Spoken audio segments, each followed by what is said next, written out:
Okay, Wednesday morning. This crew is not in the field today, so I have a maintenance day today.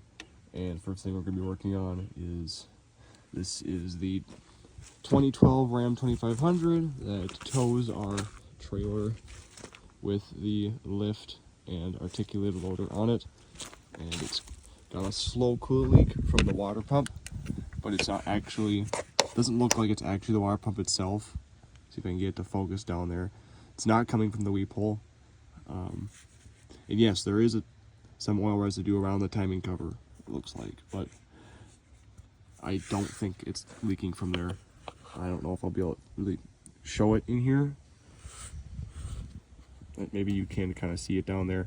There's some wet spot down by that bottom bolt on the water pump, so we're going to change the gasket on that. Hopefully we will be able to get away with not putting a new pump in. But it should be pretty easy. It's just 2 bolts on the flanges. Of course, we got to take the serpentine belt off first. I should mention, I pressure tested it because originally I noticed drops down there and I was changing the oil in this truck, and pressure tested it. I saw it was dripping out of down there, so I tried torquing the bolts down. That made it clear up some, but it's still slowly leaking from there, so we're going to put a new gasket in there and see if that fixes it.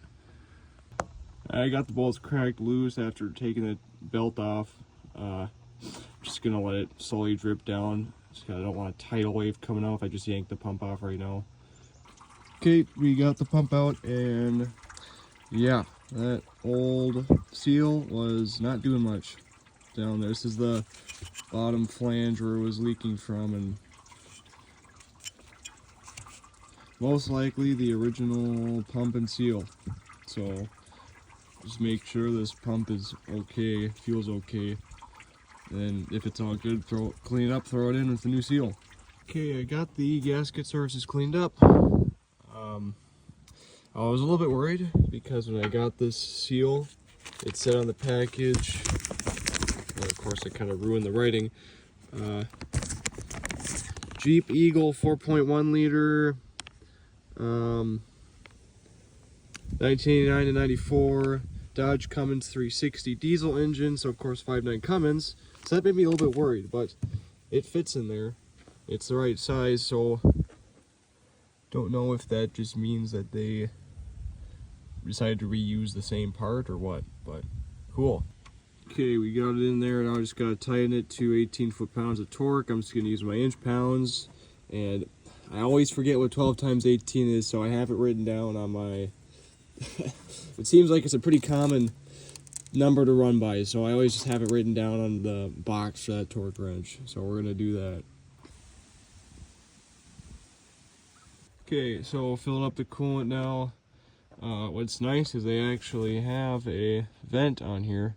Seems like a lot of modern engines don't give you coolant vents anymore. Alright, well, it's running.